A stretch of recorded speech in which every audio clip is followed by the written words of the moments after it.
Welcome to The Real Tea. I'm your host, Tammy Murphy, broker-owner of RH2L, bringing Miami Valley real homes to love. And I'm Ellie Sollenberger to give my perspective as a home buyer. We're going to give you the key to Miami Valley real estate. Anyway, we were recording this. Oh, we're on. Hi. Hello. All that preliminary stuff we do. Yeah. So we did something really fun a couple weekends ago, and we went to the Home Builders Association of Dayton's Homearama. Yeah, that was really a blast. We had a chauffeur and everything. It was really nice. Right. So there was, what did we visit, 5 homes? We did. So there were 7, I think, on the list, 2 that you could only see virtually, something like that. And so it was different, wasn't it? Did you look at the ones that were virtual? I did. Yeah. So virtual should have been like in person. Right. I felt. They were like the level of the last 2 homes that we saw, where I felt like the first 3 that we looked at were just kind of the models that they opened. Yeah, if you have ever been to a Homearama before, usually it's kind of like these builder specials, and they put all the bells and whistles, like fancy stuff, things you wouldn't even think about. But a lot of people like to go to it because that gives them ideas for if they are going to build, if they want to buy, gives them design ideas, but kind of like sets the bar way up here. Yeah. And it's not really been the same since COVID, and I think now that we're post-COVID, so it doesn't matter about that, but I don't think builders have gotten back to that level. One, our inventory is still low. So I think there was even one that was scheduled to be a home to go through, and they sold it and they didn't allow anybody to go through there. And one we went through, remember they had the signs throughout? They had sold that one, but they still allowed people to come through. Yeah. So it was really, really strange to feel like you're going through here to get ideas, but they really didn't want you to have any real ideas. Right. Like, can't take pictures here. What? That's our whole point was to take pictures, right? Yeah. So the first house we went to was in Middletown, and Brandon Homes was the builder. Yeah. And it was a black, what is the type of material? Oh, the siding on the exterior. It wasn't wood, but it like was like a vine. It wasn't like a vinyl, but we're both here. Like a cedar plank or something like that. That was composite. Of course. And I absolutely loved the way that the outside looked with the black and the front porch. It was really dramatic. Yeah. Yeah. I liked that. I don't know about upkeep in 20 years. My dad has a home that is the same kind of exterior, and it needs painted and a lot of upkeep over the years. So what else did you like about that home? Well, that one was really cool. We're going to feed some of our tour in here so that you can kind of see what we're talking about. But I thought it had, I liked the entryway. We commented immediately that, it really needed to be a 3-car garage because it felt odd with only being a 2-car garage. Yeah. But I think we were still trying to get our bearings. First of all, it was in Middletown, which now we think Middletown's going to become a hot little popping area because of, the obvious. Yeah. But this was a little ways for us to drive to. It was like seriously a 30-minute drive to get to where we were going. And we were like, well, what part of Middletown is this actually going to be in? And then when we got there, there was the White House to the left of it, remember? Yeah. Which was that one actually pictured in the book. Yeah. And then they had a switch to go to the black interior. What I remember most about it was that it was really strange because the primary bathroom, the bathtub, was at the front window. So it's facing the street. It's like right there, and it's like... And there was no frosted glass or anything. Yeah, so it was full view. Maybe something that we didn't know, like there's a film that, like a 2-way mirror type deal. Yeah. Or something. But I don't know if I would want to be sitting in a bathtub with... it was kind of on a busier street. Yeah, for sure. So anyway, and then there was a second one that was also in Middletown, if I remember. We had a couple there that we went to. The second one was in Hamilton. In Hamilton, okay. Yeah. So again, further south of our normal communities. But the same builder. Same builder. And that one was cool. Yeah. I did like the tray ceiling in it, and it was more of a ranch for like somebody downsizing or an older couple. I feel like that development that they were building into was going to be more directed towards 55 plus. 55 plus. Yeah. And that one had the basement, right? That we liked, if I remember. No. No. That one did not have a basement. Oh, okay. But that one did have the laundry room was right off of the master closet or main closet. Sorry, I'm not using the right terminology. But I thought that was cool because one of the things that I am not fond of my current home is the laundry is all the way on the opposite end of the home. Yeah. So you have to like go all the way through the dining room and the kitchen and all of that to the laundry room and then haul it all back to your bedroom. So it was nice that it was being right there. Yeah, I thought that was nice. Yeah. And then we went to a Drees home in Lebanon. Yes, and this is the, if I remember, this is the community that's really doing a lot, 55 plus, more of a specialized area. I think it's called the Union or something like that, the area. Yeah. And it was really Union Village. Union Village. It was nice, but we felt like it was not. It wasn't up to par. Homearama level, but it was nice. It was a nice model to look Yeah. at. I felt like it was just their model that they opened. Yeah. It wasn't like made for Homearama. And this is the one that we didn't even get greeted by the person that was there. Yeah, she was on the phone the entire time. Like we were coming in and, well, not that we would have really had a whole lot of conversations, but you do like to sometimes ask, is there Yeah. anything special or anything like that? This one had the upstairs. It had an upstairs Yeah. that was just like a family room Yes. out the back. The back end of it. And this one also, you got to the garage from the back of the home. But this was the basement area that you really liked. I did. It had some really cool ideas. Yes, I know so- we were like So funny searching. story and how this is all developed. I have found them. Oh. So they had these pictures down on, it was like an alcove in the basement, and there were these pictures that were kind of cocktail themed. Yes. And they would be perfect for my basement. And they were larger, and I have like vaulted ceilings in my basement, so I wanted these pictures. And I Googled everything I could possibly Google when I got home to figure out, and I had pictures of them and everything. So I enlisted the help of my friend. Within 3 minutes, she sends me back where these pictures are from. Nice. So it was a art dealer out of Georgia that you cannot just go buy. It's not like you can go to TJ Maxx or Of something like course. that. And so I contacted a rep for them, and then that person put me in contact with somebody local who I actually know. Oh, wow. Yep. So I've been talking to her the last couple days, and she's given me sizes, and I am possibly on my way to getting that. And the couch right underneath the pictures Yes. was really cool, and it actually is chairs that you push together as a couch, and we were able to find that too. Thank you, Pinterest image search. There you go. And that sectional seating, right, if they're chairs, allows for you to expand to the size that you need. So Yeah. standard couches, are 60 inches or 72 inches or whatever.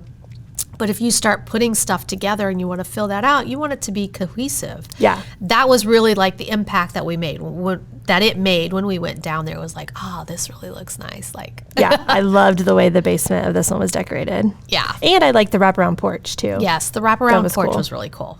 For sure. And then we went to, I would say, the first home that was Homearama level. And this was an HBS Sims development home and on Presley Court.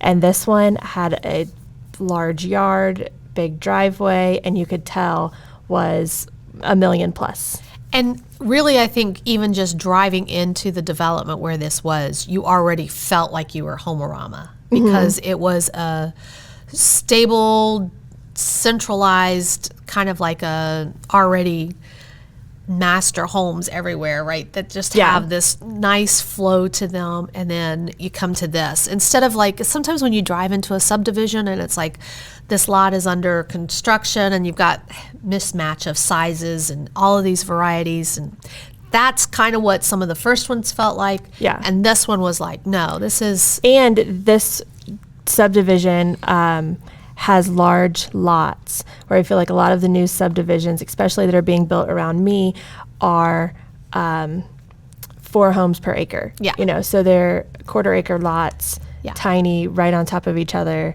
more of like your Ryan Homes or MI Homes. I think they all build that same type of just kind of smaller yards. When you start talking about developments being built, they want to look for what's the most houses we can get into this square acreage, right?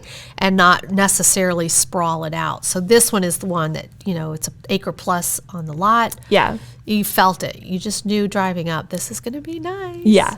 And it backed up to woods. So you had privacy with your neighbors. And so we walk in, there was 2 tall, like double front doors, and they actually made you put like booties on, or you had to take off your shoes to walk through. Yeah.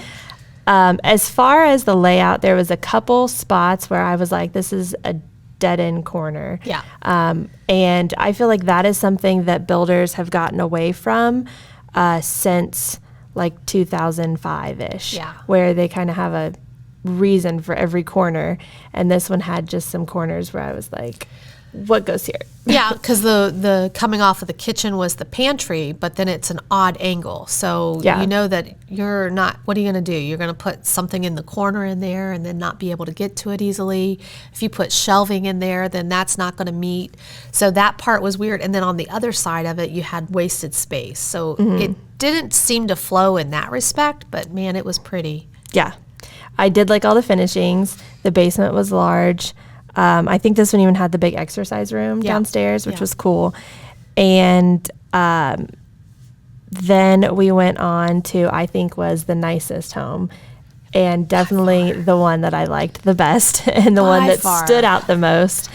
And that was definitely pull that one up. Like Homearama expectations. Yes, and I don't even think this one was in. It didn't make the book. Yeah, it wasn't in the book. Yeah. And this, they said, was their model home. Yeah. So this one was done by Clear Creek Design Build, and it was kind of hidden. Yep. You parked on the street. You had to walk up through a big driveway. It had a circle driveway. Well, they had us park on the street. So if you were coming to the house, normally you would pull into the driveway. But we were parking in the little cul-de-sac, so there's other development that's going to happen there. Yeah. And we were trying to beat this rain that was in the area. So, of course, we're parking in the cul-de-sac and then walking up this long, gorgeous driveway that then has the circular design and everything in it. And it was at least a 3-car. It might have been a 4-car, right? It was a nice, large, and you instantly had this feeling of, am I in the English countryside? But it's modern, so it was really cool. It was a 3-car, and I think it had like a old European feel design. And when you walked in, the thing that like surprised me the most was the all wood entryway with the big circle table. Yeah. And you could tell it was just like high dollar, high class, sophistication. Like, there's going to be stuff in here that I want to copy. You were expecting the butler to come and take your coat or something like that. Oh, could you remove your shoes, please? Yeah. An English accent or something like that, because it was very formal coming into that, which just kind of set the stage. I love the kitchen in that one. It had the little area for the nook and everything eating, but it had the expansive area. I mean, it was gorgeous. Yeah, there was a butler's pantry. There was a regular pantry. There was all kinds of different areas, so your kitchen didn't have just clutter in it. What I liked about it was upstairs with the kids' bedrooms. Each one had a full bath attached with like a shower, but the shower was kind of a different. It was like an alcove. Yeah, like it had a different ceiling on it. And I mean, it'd be perfect for a kid, no matter the age. Right, right. Yeah. And then I think it also had the off of the garage. You had the doggy wash station. Yes, so there were 2 mudrooms. There was a mudroom upstairs and a mudroom downstairs. And the mudroom downstairs had the place for the dog. And I just think that having a large dog is so helpful. Yeah. So you're coming in off of the garage, you can put them into there, wash them down, bathe them, do whatever, and then they get to run off into the house and everything. So it's kind of like people have a mudroom for when they come into the garage so kids can drop all of their stuff and everything. So this is like the mudroom for the dog, which was definitely, and it was done very well. Yes. And then there were a couple areas that were blocked off there that we couldn't see, and I don't think they were finished. Because from the outside, like the one was a closet of the main bedroom, and I think that you could see that they had, just ladders and stuff in there. Yeah. But this one is also the one that had the full sauna in the bathroom. Yes. And I think Mike really liked that, didn't he? Yes. He's like, that's an idea. Yeah, because it had a full shower and like walk in, with the double spouts and the sauna next to it. So it was definitely something to aspire into. Nice and spacious. But I did ask if they had sold that one, and they said that this was their model, and they didn't think they had sold it, but it was not up for sale at the moment. And I think we had a price on that one. Was that? We did not. We guessed. And I said like 2.1. I think you were 2.4. Yeah. So we think it's a 2 million plus there. So for sure. We'll keep an eye on that and give you an update and see what that is. But that was our Homearama experience. There was one more up in North area, up in Huber Heights. We did not make that one. I think we ruled it out because it is set up as a duplex. And again, it just didn't seem to give us that vibe of what we were looking for in a Homearama home. Yeah. So we want to go in and be ooh and ah, because we see lots of houses. I mean, I see lots of houses. You've seen lots of houses. So it's kind of like you want to be experiencing something when you go in there. So. Yeah. And I thought the Home Builders Association did a good job putting it all together, but I would like to see them get back to what we know as Homearama, where it's one neighborhood, you have to pay to get in, there's vendors throughout the street, you get to see different homes. Yeah. And so on the website specifically, they had all the vendors that had participated.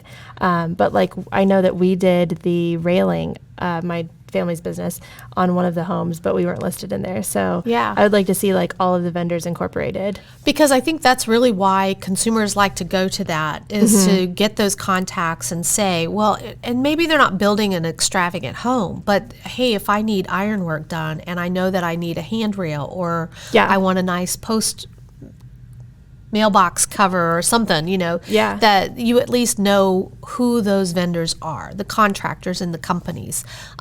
There was only one house that had a table with a few of the pieces there. Yeah. Like it had some of their contact information, but nobody really took advantage of people coming in and liking what they saw to be able to come back and hit those companies up and say, I saw you at the Homearama. Yeah.